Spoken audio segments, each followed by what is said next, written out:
What is going on, everyone, and welcome back to the Sports Talk on Tap podcast. We're here. You can find daily videos Monday through Friday covering all the four major sports leagues, whether that be NHL, NBA, MLB, or NFL.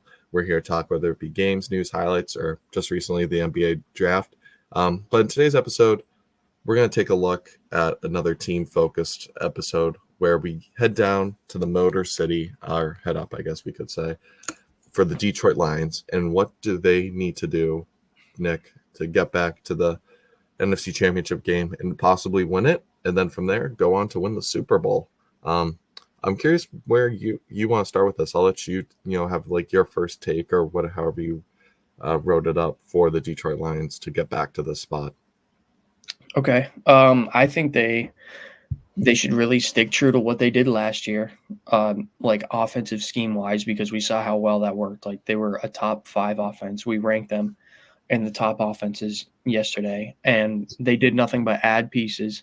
I know I believe, did they lose a lineman or pick up a lineman? They did lose Jonah Jackson, yes, but they still have, in my opinion, the number one offensive line. Right. I think PFF still loves them just because they got dogs on that line. Yeah, they still have a top tier O line. Like all their offensive coaches, like they're going to be able to coach up whoever they plug in to Jonah Jackson's spot. But when they need to get back and not let the moment be too big for them. Like it's more so going to be a mental thing at this point. Like you can do it. Now you just got to be able to overcome the hump of like winning it, because you literally had this game in your hand, and I think they literally just didn't know what to do with it because they were up at halftime by 17. They were up by 17 at halftime and just didn't know what to do with it. They didn't know whether to step on the gas or just play the clock, I think, and they got caught in the middle. Dan Campbell's going for fourth downs when he's up, or when he can either tie the game or go up by like a field goal or something, and he's just going for fourth downs. I think he needs to kind of realize or pick and choose and really determine when he should make that call.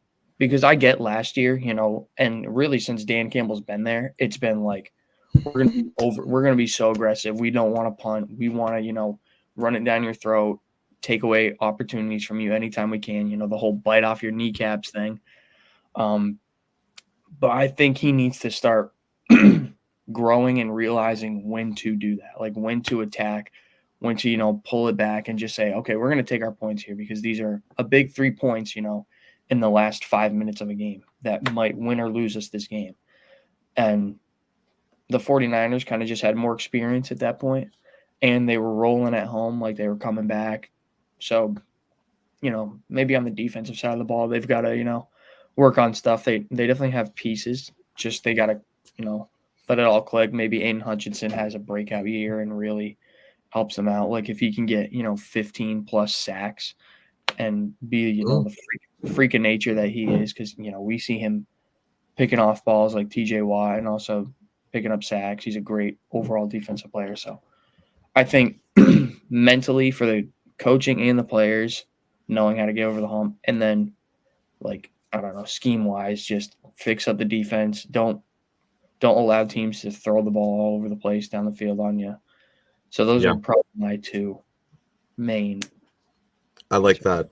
And I would say it's more so with Dan Campbell. Don't stick to what you are true and, aggressive, but don't be dumb about it. There were times in that championship game where it's just like, take your field goal. It's a 4th and 6. The numbers don't like it, but they went for it. I think it was like 2 possessions in a row. So you had that game, and, but now it's all about pushing forward. But stick to who you are. Always be aggressive, when the right situation approaches. But don't be, aggressive when you don't need to be, a kind of situation. And with that being said, we also have, a big, question mark at the wide receiver 2 spot, which is where I'm going to go with this. I would say Jameson Williams needs to prove why he was picked number 12 overall, because the Lions let some of their depth at wide receiver go. Josh Reynolds isn't back. You are now solely relying on, you have Amon-Ra, you extended him, but that number 2 spot is right there for Jameson Williams for the taking. And can he prove? We've seen flashes. I remember his first catch was against the Vikings. It was like a 41-yard touchdown we signed the championship game, him taking end around like pitch all the way to the house for the opening score. He has shown flashes, but can he be a consistent wide receiver to stay on the field, not get in trouble for sports betting? That's going to be crucial. And I think if he can be a solid wide receiver too, I'm not asking him to put up crazy numbers, but around the 800-yard range, a couple touchdowns, just be a plug-and-play guy that teams have to focus on, and just take advantage of mismatches. That's all I asked for from him, because Amon-Ra is going to be his thing, but you don't want, if you can't be your guy one-on-one, and Amon-Ra is getting double-teamed, triple-teamed, the offense may stall out because they don't have, those reliable options, because I always felt like Josh Reynolds was making a huge catch for them or someone. So that's what I'm looking at. And obviously you still have Samuel Porta, but that wide receiver too, you need a weapon there. And Jameson Williams needs to take that next leap, in my opinion, for this Lions team and offense to reach a level that they can, be at that top 5, maintain it, or possibly even grow as a team with all the talent he has in himself. Teams aren't going to underrate you anymore. So you need to, you can no longer have that, nobody thinks we're going to win. Nobody expects us to be here mentality. You got to think, okay, we got to prove why we are having these expectations, why we were there, why we do deserve to be back. Because I'm personally rooting for the Lions. Like, I was, hoping and praying. I was down and out with Mana watching that NFC Championship game, but I was like, when they went up 17 at halftime, I was saying to my dad, I'm like, oh my God, are they going to go to the – are we going to see the Detroit Lions go to the Super Bowl? And too good to be true. But, yeah, they were a young, inexperienced team. I was hoping they were just going to ride that wave all the way to the Super Bowl, and they just, they got beat by the better team. Like, I will say San Francisco was the better team. But I do think Detroit could get back to the NFC Championship and could win it. They proved that for at least a half a game. I think they're better in the trenches than the Lions. It just came down to some execution. I mean, Brock Purdy just kind of went nuts that second half. Like, he was literally doing it all himself, where he was, running around, making all sorts of throws. George Kittle was doing all sorts of things. Like, it was. I think that Lions secondary kind of folded, and that's the other part. Can Carlton Davis make an immediate impact? You traded for him. Can he do something? I believe, were they the team that also drafted Terrion Arnold? So they have a new look secondary. Those two guys, if they can do something, that's the other huge question mark. Because if they can be decent or good, because that was the one weakness with the Lions. They still had a questionable back end because CJ Gardner-Johnson went down early on in the year. They were relying on some guys that you don't want to rely on come playoff time. I mean, it was concerning. I had a feeling the Lions were never going to go to the Super Bowl, even despite the loss, when Nick Mullins threw for 400 yards. You're a team that you have some holes. Let alone beat the Chiefs. So I would say that Super Bowl probably would have been really fun to watch, though. It would have just been, Mahomes possibly, but it wouldn't have surprised me if the Lions stunk it up that game just for no reason. Hey, just to see the Lions get to the Super Bowl would be like a once in a lifetime feat, because true, but Detroit probably would have gone crazy. I can't even imagine a parade in Detroit. That'd be unreal. They probably would have had a parade even if they lost. Just a pre-Super Bowl parade. Exactly. Like, we made it to the Super Bowl. This is our Super Bowl. That'd be awesome. Fuck, Vikings should do that too. They haven't been in 40 years. But with that being said, Carlton Davis, Terrion Arnold, can they make an immediate impact on the secondary? Because if they can take that step from below average to even average or above average with those two guys, look at a much better defense, because that pass rush with you got Aiden Hutchinson, absolute dog. If he can even take another step going into year 3, you signed DJ Reader in that middle to bolster that defensive line. That's a good pickup. So just comes down to that, because this really probably is the Lions' true year before those Penei Sewell, Amon-Ra St. Brown contracts kick in. Do they also have didn't they pick up last year who's a kid from Alabama? Didn't they have their safety from Alabama, Branch? Oh, yep, Branch. I should know his name. He's like a safety, but he started. Yeah, no, you're right. I think it's not Deion Branch. No. Brian Branch. I think that's Yep. But Carlton Davis has the experience too, because he was on that Bucs team. That defense was unbelievable during that playoff run when they shut down Mahomes and all that. So he knows how to do it. I know he's a little older, so maybe he's not, as clamps as he was then, but he can kind of teach these guys how to come together and maybe bring some of that knowledge over. But Yeah. I wouldn't be surprised if, excuse me, if like early to mid-season, like even before the deadline, they make a move for some defensive piece just to kind of fill that hole, because I don't think on the offensive side of the ball they need to do anything. I think they have all the pieces necessary. I think Jameson Williams is a wide receiver too. Like you said, he's shown so many flashes. They just, were spreading the ball out so much last year between Amon-Ra, Sam Laporta, Jahmyr Gibbs, sorry. Yeah. Montgomery. Can he take another step even as a rookie, Jahmyr Gibbs? That's what we didn't talk about. I think he will. I think he's going to be a really good running back. I mean, he was really good last year, and when he wasn't playing, everyone was like calling for Dan Campbell. Like, why aren't you playing this guy? You drafted him 8th overall, and then he was going for like 100 yards a game. So it's like, okay, yeah. I'm excited to see him year 2. You still got David Montgomery. Yeah, this team has all the pieces, I think, now to make a run, and I'm just excited.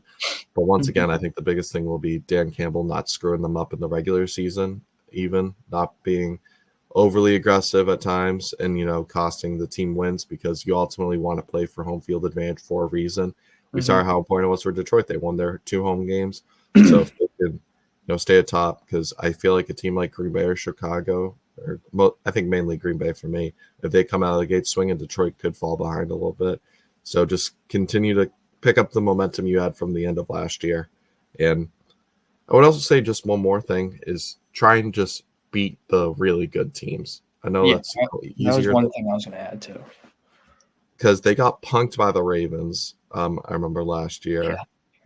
They lost to the Cowboys on that controversial call. Don't get me wrong, really controversial. But at the end of the day, came down to a 2-pointer when you could have just, I don't know why they just didn't kick the extra point after. Like, what the hell is this? Holy crap. That was another thing. Dan Campbell, don't cost your team those games, because if they win that game, they would have been 13-4. I think home. I don't know if they would have had home field, but it would have made everything a lot closer. Like they would have been. Well, the 49ers were 12-5. I think the Cowboys were 12-5, and the Lions were 12-5. So yeah, if they win that game, they're do they go to the Super Bowl because they have home field over the 49ers? That's a huge mark. Just the little things in the regular season. Right. I think will also be a thing. Coaching. Dan Campbell, though, is a great coach, great leader, great motivator. So I'm excited to see what his troops do this upcoming season. I think their biggest, focus regular season wise is beat the Packers both times, because they're probably going to be the team that's. I would say go for a split. I don't think they'll beat. You don't think they could beat them both times in Lambeau? No. I would say if they do, then I think if they did, that'd be unreal. I think they're a lock to win the division at least. Yeah. And Minnesota's not going to be as competitive this year, so I feel like you should win those games. And then Chicago's weird. I feel like you should beat Chicago both times, but it wouldn't surprise me if it's all about Caleb Williams. That's the big question. Exactly. If Caleb Williams is going off, having a CJ Stroud year, then you could be in trouble. But it's going to be. I would say talking about. Try and go 4-2, 5-1 in the division. Because as much as I do like this Lions team, I mean, division games are just borderline tough. They lost to Chicago. That was another team they slipped up against last year. The Vikings, I think both games against Nick Mullins were 1-score games, and he started both of them. So that's if Sam Darnold's better and Nick Mullins doesn't turn the ball over 4 times, are you looking at a possible 1 loss? We'll see. I'm pretty sure. Did they lose on Thanksgiving too?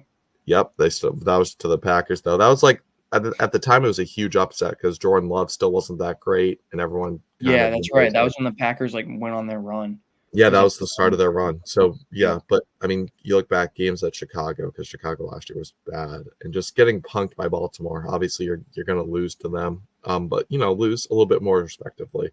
But yeah, it'll be interesting. Obviously, it's a 17-game season, so you're going to have your slip-ups, but just try and play your best ball. I know we're talking about NFC Championship, but it's going to be a very tough division to win. There's competitive teams up and down that division.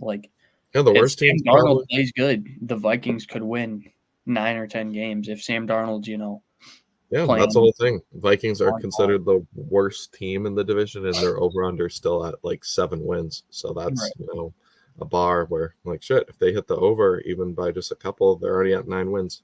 Um, yeah, it can be a very good division though. But that's why I like hard division football. And so should be good. Yeah, but obviously big expectations in Detroit this year. We both had them high in our power rankings and playoff seeding and how far they can go. But let's see if they can live up to it, because now they have all the expectations, like you said, and that underdog mentality's gone. So how will Mhm. they pan out will be something very interesting to watch. But with that being said, we'll be here to recap more teams throughout the offseason, any question marks, expectations we have. And as soon as training camp approaches in like a month or so, fingers crossed, it comes sooner rather than later. It's an exciting time in the NFL world, reckless speculation time. But we'll be here to cover all the news that breaks. Make sure to like and subscribe, though, if you enjoy this kind of content. We'll catch you next one. Peace.